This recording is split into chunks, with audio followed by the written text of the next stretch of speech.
अस्सलाम वालेकुम guys, I am Abdul Rahman from tech console. उम्मीद करता हूँ आप सब खैरियत से होंगे। आज की हमारी इस वीडियो का टॉपिक है ऑनियन ब्राउजिंग। ऑनियन ब्राउजिंग क्या है?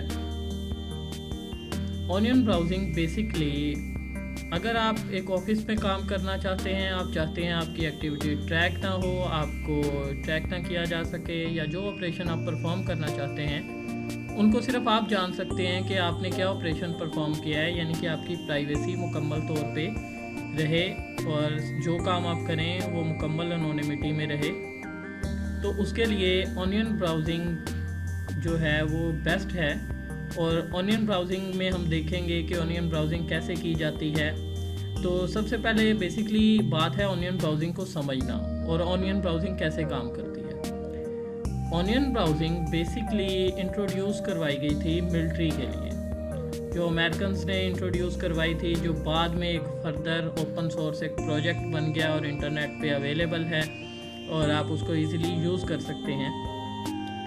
तो ऑनियन ब्राउजिंग बेसिकली आपको एनोनिमिटी प्रोवाइड करती है।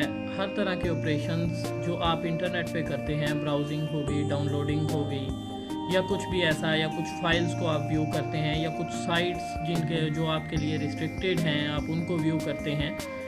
तो उसके लिए तो अगर आप चाहते हैं कि आपकी एक्टिविटी को कोई ट्रैक ना करे और आपकी एक्टिविटी जो है वो प्राइवेट रहे, तो आपके लिए जो है ऑनियन ब्राउजिंग एक बेस्ट ऑप्शन है। अब ऑनियन ब्राउजिंग काम कैसे करती है? ऑनियन ब्राउजिंग सेम एक प्रॉक्सी की तरह काम करती है। अब प्रॉक्सी किस तरह काम करती है? तो प्रॉक्सी में ये होता है, जैसा कि आपको नज़र आ रहा है, प्रॉक्सी में मैं जैसे एक किसी दूसरे बंदे को कहता हूँ कि आप जाके मेरे लिए ये चीज़ ले आओ, तो वो दूसरा बंदा जाता है और वो मेरे लिए वो चीज़ ले आता है और ला के मुझे दे देता है। मतलब मैं रिक्वेस्ट करता हूँ आगे प्रॉक्सी सर्वर को, प्रॉक्सी सर्वर मेरी रिक्वेस्ट को लिसन करता है और फिर प्रॉक्सी सर्वर आगे मेरी रिक्वेस्ट को खुद से भेजता है और वो रिक्वेस्ट फुलफिल होके प्रॉक्सी सर्वर के पास आती है और प्रॉक्सी सर्वर वापस वो रिज़ल्ट मुझे शो करवा देता है। तो ऑनियन ब्राउजिंग इस तरह से काम करती है। अब ऑनियन ब्राउजिंग की बेसिक जो है वो है प्रॉक्सी। और जो ऑनियन ब्राउजिंग है उसमें आपको डिफरेंट किस्म के जो ऑनियन सर्वर्स हैं, लाइक जब आप ऑनियन ब्राउजिंग करते हैं तो ऑनियन ब्राउजिंग में ऐसा होता है कि कुछ आपके जो सर्वर्स हैं जो इंटरनेट से कनेक्टेड हैं कंप्यूटर्स, और वो एज ए सर्वर एक्ट करते हैं। आपकी जो रिक्वेस्ट्स हैं वो सारी की सारी जाती हैं उन सर्वर्स के पास, और वो सर्वर आगे किसी और सर्वर से कनेक्टेड होता है, वो सर्वर आगे किसी और सर्वर से कनेक्टेड होता है, और वो सर्वर आगे किसी और सर्वर से कनेक्टेड होता है। तो मीन टू से कि स्टार्टिंग नोड से लेके एंडिंग नोड तक, और ये हर सर्वर जो होता है ये एनक्रिप्टेड होता है। इस पे जो भी रिक्वेस्ट फॉरवर्ड होती है वो एनक्रिप्टेड रिक्वेस्ट होती है, उसको ना ही तो लिसन किया जा सकता है, और लिसन अगर कर लिया जाए तो उसको ट्रांसलेट नहीं किया जा सकता कि वो रिक्वेस्ट क्या है फर्दर। यही फीचर्स हमें बहुत सारे दूसरे ब्राउज़र अवेलेबल हैं, लाइक गूगल क्रोम है आपका, मोजिला फायरफॉक्स है, इंटरनेट एक्सप्लोरर है, और बहुत सारे दूसरे ब्राउज़र्स। ये फीचर आपको कोई भी ऐसा ब्राउज़र नहीं प्रोवाइड करता। इसके लिए जो बेस्ट ब्राउज़र आपके पास अवेलेबल है टोर ब्राउज़र, आप इजीली उसको इंटरनेट से डाउनलोड कर सकते हैं।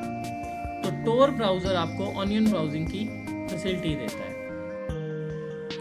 अब ऑनियन ब्राउजिंग में क्या होता है कि सबसे पहले फ़र्ज़ करें मैं www.google.com ब्राउज़ करना चाह रहा हूँ, तो मैं अपने ये क्लाइंट से मैं रिक्वेस्ट फॉरवर्ड करूँगा तो वो एंट्री गार्ड के पास जाएगी। एंट्री गार्ड के पास जाते ही वो जो है एनक्रिप्ट हो जाएगी। अब एंट्री गार्ड जो है वो एक नोड है जो एक सर्वर की तरह एक्ट कर रहा है। उसके बाद वो रिक्वेस्ट फॉरवर्ड हो जाती है मिडल रिले पे। मिडल के बाद अगर नेक्स्ट कोई रिले है तो उस पर फॉरवर्ड हो जाएगी। इस तरह फॉरवर्ड होती होती वो आ जाएगी एग्जिट रिले के पास। यहाँ से वो डिक्रिप्ट होगी रिक्वेस्ट, और रिक्वेस्ट डिक्रिप्ट होके चली जाएगी हमारे डेस्टिनेशन के पास। डेस्टिनेशन वापस फॉरवर्ड करेगा एग्जिट रिले को, और एग्जिट रिले पे आके रिक्वेस्ट दोबारा एनक्रिप्शन में आ जाएगी, और एनक्रिप्टेड रिक्वेस्ट दोबारा उसी तरह उन्हीं रिलेज से जिन रिलेज से फॉरवर्ड हुई थी उसी तरह रिक्वेस्ट फुलफ़िल होने के बाद हमारे पास बैकवर्ड आती आती आती आती हमारे क्लाइंट पे डिस्प्ले हो जाएगी। अगर तो आप कोई बड़ी फ़ाइल डाउनलोड करना चाह रहे हैं, आप ऑनलाइन गेमिंग वगैरह करना चाह रहे हैं, तो ऑनियन ब्राउज़िंग इस चीज़ के लिए बिल्कुल भी बेस्ट नहीं है। लेकिन अगर आप ब्राउज़िंग करना चाह रहे हैं, सिंपली आप एनोनिमस रहना चाह रहे हैं, तो उसके लिए एनोनिमस ब्राउज़िंग करना चाह रहे हैं, तो उसके लिए ऑनियन ब्राउज़िंग एक बेस्ट ऑप्शन है।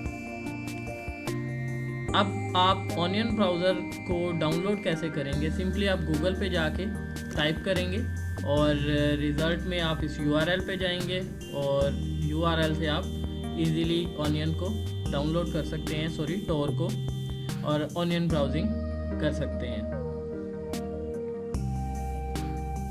ऑनियन ब्राउजिंग को डीप वेब सरफेस और डार्क वेब सरफेस, यानी कि deep web, dark web, simple लफ्ज़ों में कहें तो उनको एक्सेस करने के लिए यूज़ होता है। क्योंकि जो अगर आपने देखा हो तो जो डीप वेब के URL होते हैं या डार्क वेब के URL होते हैं, वो उनके एंड पे .onion होता है, और वो आप अगर ऑनियन ब्राउजिंग कर रहे हैं आप तभी उनको एक्सेस कर सकते हैं। आप उनको अपने जो फीचर्ड आपके ब्राउज़र हैं, फीचर ब्राउज़र लाइक आपके गूगल क्रोम हो गया, इंटरनेट एक्सप्लोरर हो गया, तो आप इनसे डीप वेब, डार्क वेब को नहीं एक्सेस कर सकते। तो उसके लिए हम एक अलग से वीडियो बनाएंगे और उसमें हम सारा देखेंगे कि डीप वेब क्या होता है, डार्क वेब क्या होता है, ये सारी चीज़ें हम उसमें देखेंगे।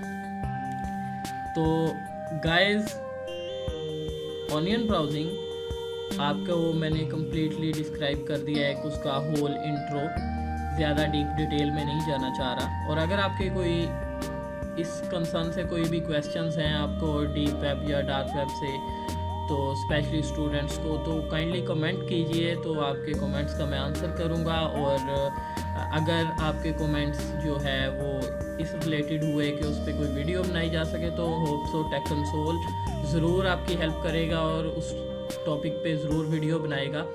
तो टेक कंसोल को सब्सक्राइब करना और बेल आइकॉन पे क्लिक करना ना भूलिए। तब तक के लिए अपना बहुत ख्याल रखिएगा। अल्लाह हाफिज़।